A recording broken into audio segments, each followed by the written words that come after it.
I've said it once and I'll say it again. The ocean is scary, but lakes are scarier. And if you follow Geo, you already know this, but I finally decided to look into my home state's Lake Tahoe for the first time in honor of our Halloween YouTube video dropping this week, which is on another lake. So here are some creepy truths about my home state's lake. Just the nature of Lake Tahoe is eerie in and of itself.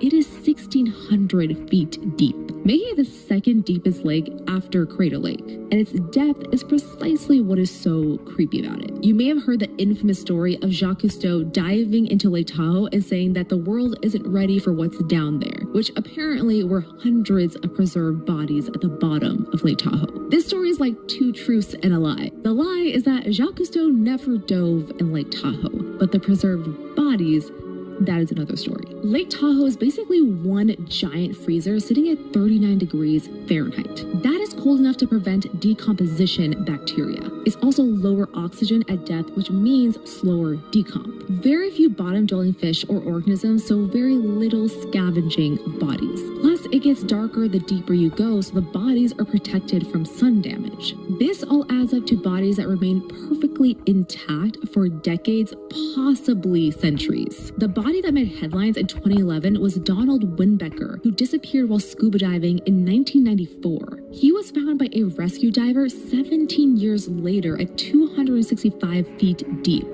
perfectly preserved, still in his wetsuit, skin intact. So much so that the coroner thought he was recently deceased. And Winbecker is not the only one. Keith Cormican has raised 32 bodies since 2021 from Lake Tahoe, with more bodies still pending. One theory for Winbecker's disappearance is something called nitrogen narcosis, aka the rapture of the deep. It's a temporary mental and physical impairment where a diver breathes compressed gas at depths. Apparently, there was a disturbing case in 2002 where a diver disappeared at 180 feet. The dive computer was recovered and showed that the diver descended rapidly to 240 feet. But after that, the readings just stopped. The body was never found, and they never figured out an explanation for the rapid descent. However, I couldn't find any verifiable sources on this, so I'm going to stamp the story as creepypasta, which is great because that is one less thing I need to be scared of. All right, that's it for me. I need to cleanse my palate with some Bob's Burgers now. And don't forget, we're capping off Spooky Science series with our Halloween YouTube episode dropping on October 30th.